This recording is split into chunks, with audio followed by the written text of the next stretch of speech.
Movie के शुरुआत में अंतरिक्ष में एक बड़ा स्पेस शिप दिखाया जाता है जो पृथ्वी से किसी दूसरे ग्रह पर संसाधन इकट्ठा करने के लिए जा रहा था। शिप के अंदर सारे एस्ट्रोनॉट्स यात्री अपने हाइबरनेशन पॉड्स में सो रहे थे।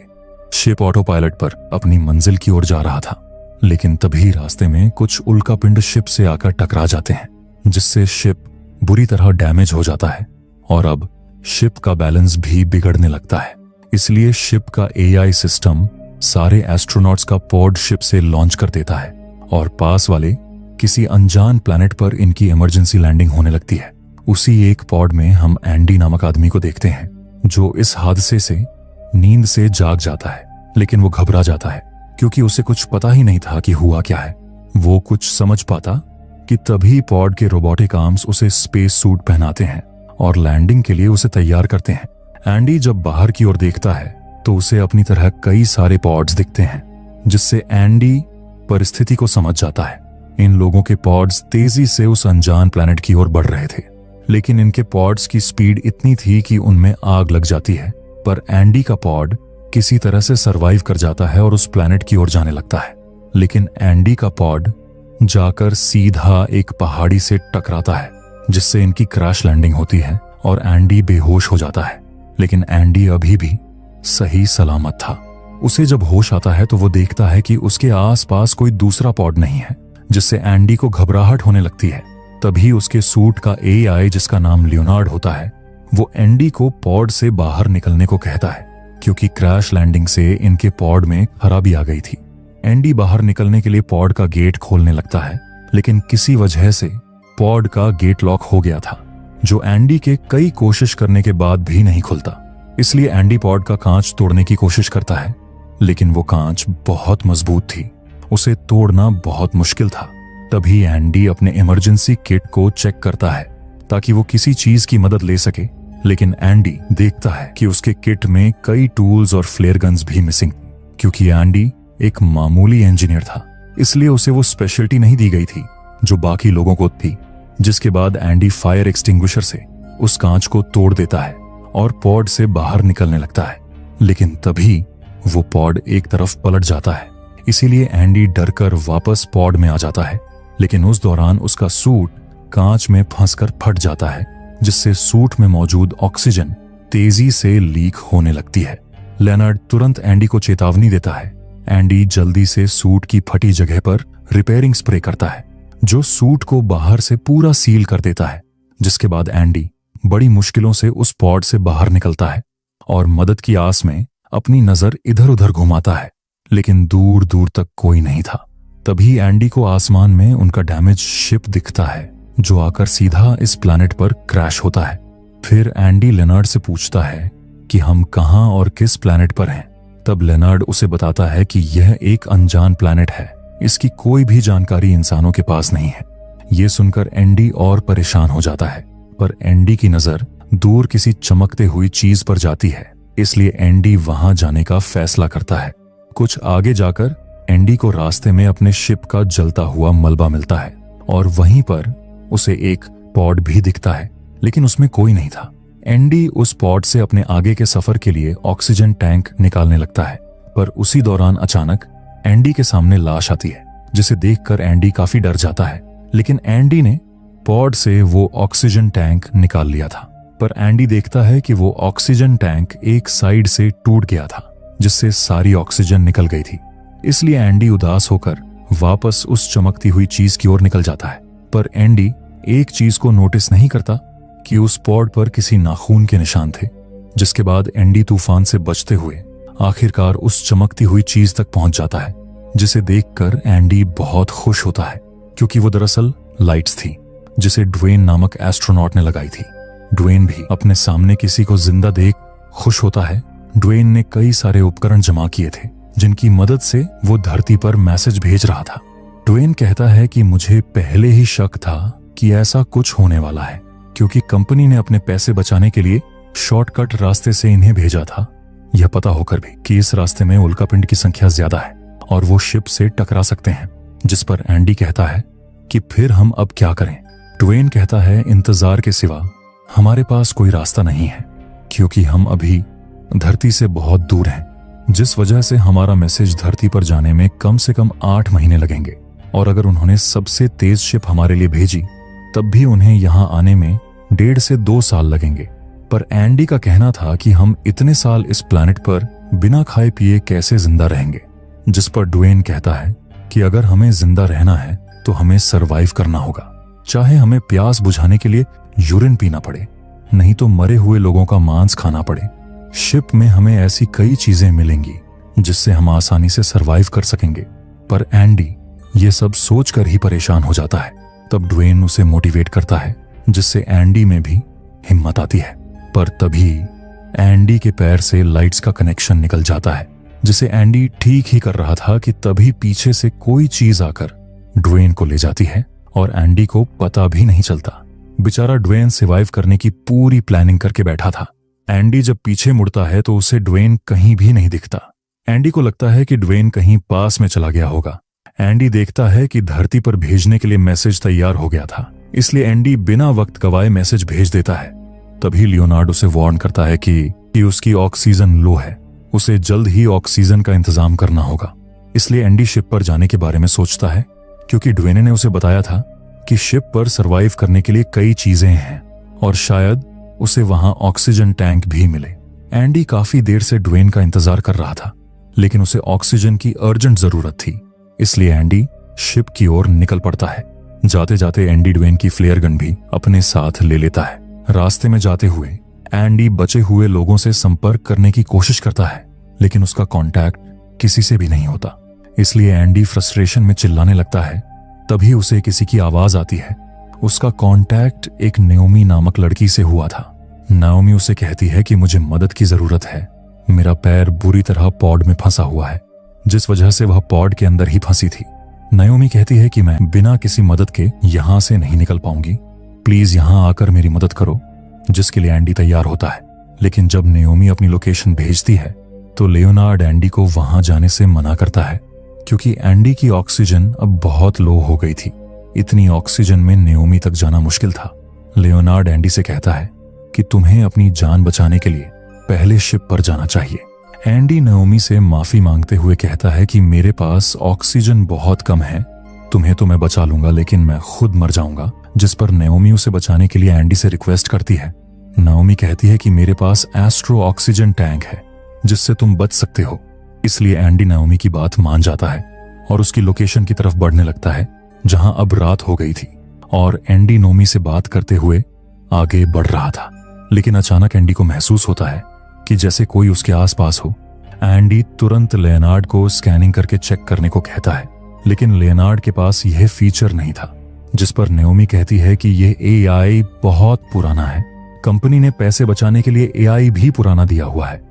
लेकिन एंडी अपना वहम समझकर आगे बढ़ने लगता है, पर उसे रास्ते में भी ऐसा लग रहा था कि उसके अलावा कोई और भी यहाँ है। तभी एंडी की नजर नीचे कुछ छोटे होल्स पर जाती है, पर जब एंडी उन छोटे होल्स का पीछा करता है तो वह एक बड़े गड्ढे के पास पहुंच जाता है, जिसमें मकड़ी की तरह जाले भी थे। उसे देखकर एंडी बहुत डर जाता है और तुरंत वहां से जाने लगता है। एंडी नाओमी से कहता है कि यहाँ पर शायद कोई स्पाइडर जैसा एलियन भी है। नाओमी उसे कहीं पर भी रुकने से मना करती है और आगे बढ़ने को कहती है, पर कुछ आगे जाते ही एंडी को फिर से कुछ महसूस होने लगता है। अब तो उसे कुछ अजीबोगरीब आवाज भी सुनाई दे रही थी। एंडी को वहां हर जगह जाली दिखाई दे रही थी, जिससे एंडी और भी डर जाता है।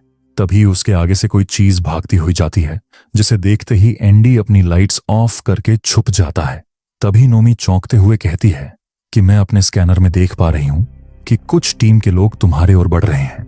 नाओमी उन लोगों में लगे ट्रैकर के जरिए उन्हें देख पा रही थी। नाओमी कहती है कि वो लोग तुम्हारे ठीक सामने हैं, पर वो कोई भी रिस्पॉन्स नहीं दे रहे हैं। लेकिन एंडी उन्हें देख नहीं पा रहा था, इसलिए वो लियोनार्ड को उन ट्रैकर्स से लिंक होने के लिए कहता है। लिंक होते ही एंडी देखता है कि वो ट्रैकर्स उसके 100 मीटर के अंदर थे। पर तभी नाओमी एंडी को तुरंत वहां से भागने को कहती है, क्योंकि वो लोग मरे हुए थे, जिसका मतलब वहां पर उनके टीम के लोग नहीं, कोई और चीज थी। पर उस चीज को देखने की आग एंडी के अंदर लग चुकी थी, इसलिए एंडी उस फ्लेयर गन को ऊपर फायर करता है ताकि वह उसके उजाले में वह चीज को देख सके। पर उसे देखते ही एंडी की फटकर 4 हो जाती है, क्योंकि वह एक एलियन क्रिएचर था। मतलब इस एलियन ने इनके टीम के लोगों को ट्रैकर्स के साथ खा लिया था। उसे देखते ही एंडी उल्टे पैर भागने लगता है। वह क्रीचर भी उसके पीछे आता है, लेकिन एंडी भागते हुए पहाड़ के दरार में गिर जाता है। एंडी सोचता है कि वह बच गया, लेकिन वह क्रीचर ऊपर से एंडी पर हमला कर रहा था। एंडी किसी तरह बचते हुए भागने लगता है और भागते भागते सीधा पहाड़ी से नीचे गिर जाता है। लेकिन नीचे बर्फ होने के कारण उसे ज्यादा चोट नहीं आती, पर अब उस क्रीचर से एंडी का पीछा छूट गया था। तभी लेयोनार्ड एंडी को वार्न करता है, तुम्हारा ऑक्सीजन लीक हो रहा है। तब एंडी देखता है कि पहाड़ी से गिरने से उसका सूट फट गया था। वह तुरंत उस स्प्रे से सूट को रिपेयर करता है, लेकिन अब उसका स्प्रे भी खत्म हो चुका था, इसलिए उसे अब अपने सूट का ख्याल रखना था। नाओमी पूछती है कि हुआ क्या है। तब एंडी उसे सारी बात बताने लगता है। तभी ड्वेन इनसे जुड़ जाता है और मदद के लिए एंडी को बुलाने लगता है, क्योंकि ड्वेन उन क्रीचर से लड़ रहा था और उसे एंडी की मदद चाहिए थी। नेओमी भी एंडी को ड्वेन की मदद करने को कहती है, क्योंकि ड्वेन की लोकेशन एंडी से बहुत पास थी। लेकिन एंडी जाने से साफ मना कर देता है, क्योंकि एंडी उस क्रीचर से बहुत डरा हुआ था। पर नेओमी उसे बताती है कि ड्वेन तुम्हें ऑक्सीजन दे सकता है, उसके पास अब भी बहुत ऑक्सीजन बचा है। इसीलिए आखिरकार एंडी मान जाता है। लेकिन पहाड़ी से गिरने से एंडी का जीपीएस खराब हो चुका था, जिस वजह से नेओमी एंडी को गाइड करती है कि उसे कहां जाना है। फिर एंडी भागते हुए ड्वेन के लोकेशन पर पहुंच जाता है, लेकिन उसे ड्वेन कहीं भी नहीं दिखता। तभी ड्वेन फ्लेयर गन फायर करके एंडी को अपने पास बुलाता है। एंडी ड्वेन को देखते ही भागकर उसके पास जाने लगता है, लेकिन तभी अचानक वह क्रीचर ड्वेन पर हमला कर देता है। उसे देखते ही एंडी तुरंत एक पॉड के पीछे छुप जाता है और उसके सामने ही वह क्रीचर ड्वेन को चीर फाड़ देता है। यह देखकर एंडी पूरा कांप गया था, लेकिन इसी बीच एक दूसरे क्रीचर को एंडी के छुपे होने की भनक लग जाती है और अब वह एंडी की ओर बढ़ने लगता है। एंडी की धड़कन अब तेज हो गई थी, लेकिन तभी वहां का एक पॉड स्टार्ट हो जाता है और उसमें लाइट्स ब्लिंक होने लगती हैं, जिससे वो क्रीचर उस पॉड पर हमला कर देता है। पर उसे वहां कुछ नहीं मिलता, इसलिए वो क्रीचर वापस वहां आता है जहां एंडी छुपा हुआ था, लेकिन उसे वहां कोई भी नहीं दिखता। एंडी वहां से गायब हो चुका था। तभी हम एंडी को एक दूसरे पॉड के अंदर छुपे हुए देखते हैं। दरअसल नोमी ने ही उस पॉड को शुरू किया था, ताकि क्रिएचर डिस्ट्रैक्ट हो जाए और एंडी को छुपने का समय मिल सके। नोमी टीम की सुपरवाइजर थी, जिस वजह से उसके पास सारे पॉड्स के कंट्रोल्स थे। अब नेओमी और एक पॉड को स्टार्ट करने का फैसला करती है, ताकि वो क्रीचर एंडी से दूर चले जाएं। लेकिन नेओमी गलती से उसी पॉड को स्टार्ट कर देती है जिसमें एंडी छुपा हुआ था, जिससे उस पॉड की लाइट्स ब्लिंक होने लगती हैं और अब वो क्रीचर उस पॉड की ओर आने लगते हैं। उस पॉड में एक लाश भी थी जो बड़ी प्यार से एंडी को देख रही थी, पर उसे देखकर एंडी की ओर फट जाती है। बेचारा एंडी स्थिति को बताते हुए नेओमी को पॉड ऑफ करने के लिए कहता है, लेकिन किसी वजह से पॉड ऑफ नहीं हो रहा था। जहां एंडी अब सोच चुका था कि उसकी मौत निश्चित है, लेकिन तभी नेओमी वहां पर मौजूद सारे पॉड्स को ऑन कर देती है, जिससे वो क्रीचर कंफ्यूज हो जाते हैं और सारे पॉड्स पर हमला करने लगते हैं। इसी बात का फायदा उठाकर एंडी अपनी पूरी ताकत लगाकर भागने लगता है, पर तब भी वो क्रीचर एंडी को देख ही लेते हैं और उसका पीछा करने लगते हैं। जहां एंडी भागते हुए एक जगह पर गिर जाता है और अब उसके बचने का कोई रास्ता नहीं था। पर वो क्रीचर एक कदम भी आगे नहीं बढ़ाते और वहीं से वापस चले जाते हैं। एंडी को ये कुछ अजीब लगता है, पर तभी वो नोटिस करता है कि वो भागकर किसी फॉग वाले एरिया में आ चुका था। तभी उसे जुगनू दिखाई पड़ते हैं, जो बहुत सुंदर थे, जिन्हें देखकर एंडी को बहुत अच्छा लगता है। पर तभी वो सुंदर जुगनू लाल हो जाते हैं और एंडी पर हमला करने लगते हैं। एंडी किसी तरह उनसे पीछा छुड़ाता है और आगे की ओर बढ़ने लगता है, जहां नेओमी कहती है कि इन्हीं जुगनुओं से वो क्रीचर डरते होंगे, जिस वजह से वो भाग गए। लेकिन तभी एंडी को किसी के गुर्राने की आवाज आने लगती है। एंडी कहता है कि वो जुगनुओं से नहीं, किसी दूसरी चीज से डर कर भागे हैं। जरूर यहां पर कुछ भयानक है, और एंडी का यह अनुमान बिल्कुल सही था। अचानक जमीन के अंदर से एक क्रीचर मुंह खोलता है और एंडी को निगलने लगता है। उस क्रीचर ने एंडी को इस तरह से जकड़ा था कि एंडी हिल भी नहीं पा रहा था। नोमी को समझ नहीं आ रहा था कि एंडी के साथ हो क्या रहा है, और देखते ही देखते वो क्रीचर एंडी को पूरा निगल जाता है। एंडी अब उस क्रीचर के मुंह में था। एंडी इतना पैनिक हो जाता है कि उसे हार्ट अटैक आने लगता है। इसलिए लियोनार्ड उसे इलेक्ट्रिक शॉक देता है, लेकिन उस शॉक का झटका उस क्रीचर को भी लगता है। वो शॉक इतना पावरफुल था कि वो क्रीचर एंडी को अपने मुंह से उगल देता है। एंडी को यकीन नहीं होता कि वो मौत को छूकर वापस आ गया। एंडी उस क्रीचर से बचने के लिए एक केव में घुस जाता है, लेकिन वो केव उन्हीं जुगनुओं की थी जो एंडी को देखते ही लाल हो जाती हैं और उस पर अटैक करने लगती हैं। उनसे बचकर एंडी किसी तरह रेंगते हुए केव की दूसरी साइड से निकल जाता है और उस फॉग वाली जगह से छुटकारा पाता है। तभी लियोनार्ड उसे बताता है कि तुम्हारे पास सिर्फ 3% ऑक्सीजन बची हुई है। इतनी कम ऑक्सीजन में तुम नाओमी तक नहीं पहुंच पाओगे। शिप तुम्हारे लोकेशन से पास है, तुम्हें शिप की तरफ जाना चाहिए। नाओमी भी एंडी को शिप पर जाने के लिए कहती है, लेकिन एंडी पहले नाओमी को बचाने का फैसला करता है क्योंकि वो क्रीचर्स पॉड्स पर अटैक कर रहे थे, जिससे नाओमी की जान को खतरा था। इसलिए एंडी भागते हुए नाओमी की तरफ जाने लगता है, जहां अब उसकी सारी ऑक्सीजन खत्म हो चुकी थी। पर वो खुद को संभालते हुए आगे बढ़ता है और आखिरकार नाओमी तक पहुंच जाता है।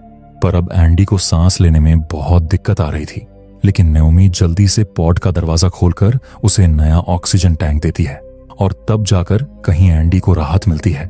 जिसके बाद एंडी नाओमी का फंसा हुआ पैर निकालने लगता है, पर उसका पैर इस कदर फंसा हुआ था कि जो हिलने का नाम ही नहीं लेता। कई कोशिशों के बाद भी एंडी जब पैर नहीं निकाल पाता, तब वो नाओमी की इमरजेंसी किट चेक करता है तो उसमें सारे टूल्स थे जो उसके किट में नहीं दिए गए थे। एंडी उसमें से एक टूल लेता है और उसकी मदद से नाओमी के फंसे पैर को निकाल देता है। फिर यह दोनों पॉड से बाहर निकलते हैं, जहां एंडी पॉड से फ्लेयर गन और जरूरत की चीजें अपने साथ ले लेता है। लेकिन नाओमी का पैर घंटों तक फंसे होने के कारण उसके पैर में दर्द हो रहा था, जिससे उसे चलने में तकलीफ हो रही थी। इसलिए एंडी उसके पैर पर एक रॉड बांध देता है ताकि उसके पैर को सपोर्ट मिले। नाओमी जान बचाने के लिए एंडी का शुक्रिया अदा करती है। तभी इन दोनों की नजर उन क्रीचर्स पर जाती है जिन्होंने इन दोनों को चारों तरफ से घेर लिया था।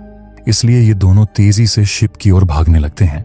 वो क्रीचर भी हाथ धोकर इनके पीछे पड़ जाते हैं, पर नाओमी पैर के दर्द से ज्यादा भाग नहीं पा रही थी। इसलिए वो अपने एआई को उसके अंदर दवाई इंजेक्ट करने के लिए कहती है ताकि उसे दर्द महसूस ना हो और वो तेजी से भाग पाए। जहां भागते हुए ये लोग शिप तक पहुंच जाते हैं, लेकिन तभी नाओमी अनबैलेंस्ड होकर नीचे गिर जाती है। एंडी उसे संभाल लेता है और वो दोनों फिर से भागने लगते हैं, पर इतने वक्त में वो क्रीचर्स इनके बहुत पास आ गए थे।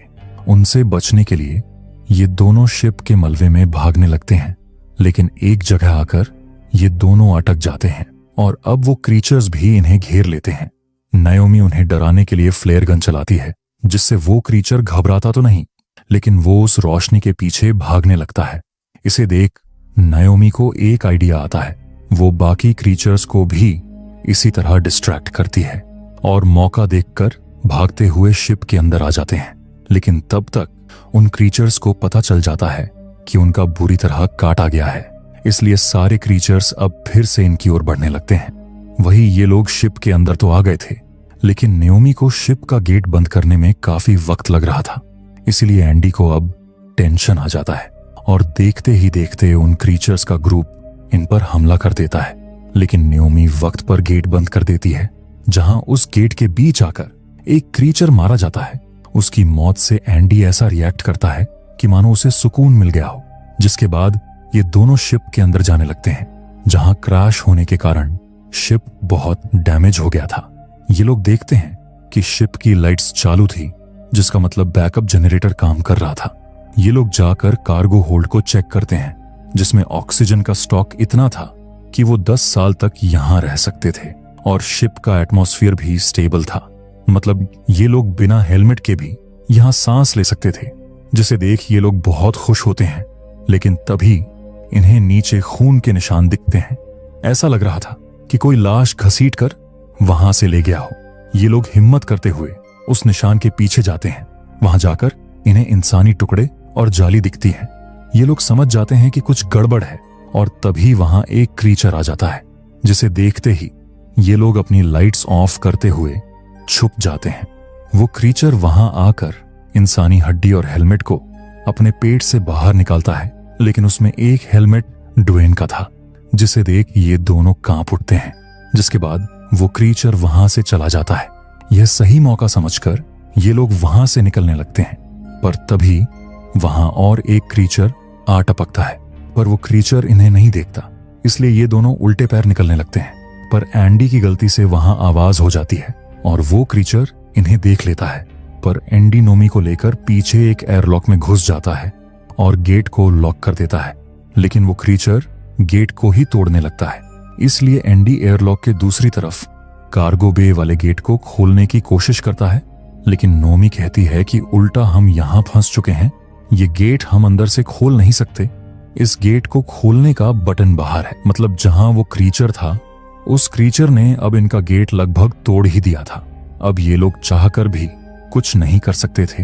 ये दोनों हार मानकर मौत का इंतजार करते हुए बैठ जाते हैं। तब एंडी अपनी फैमिली को याद करने लगता है। एंडी बताता है कि उसकी फैमिली कार एक्सीडेंट में मारी गई थी, जिसका जिम्मेदार एंडी खुद को मानता था, क्योंकि तब वो खुद गाड़ी चला रहा था। पर नाओमी उसे कहती है कि तुम खुद को दोषी समझना बंद करो। आज अगर मैं जिंदा हूं तो सिर्फ तुम्हारे वजह से। तुम एक बहुत अच्छे इंसान हो।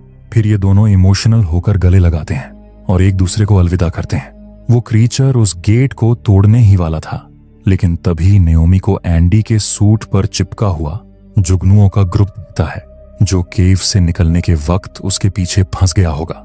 उसी वक्त वो क्रीचर उस गेट को तोड़कर अंदर आ जाता है, पर तभी नाओमी उस जुगनुओं को उस क्रीचर के ऊपर फेंक देती है, जिससे वो जुगनू उस पर हमला करने लगते हैं।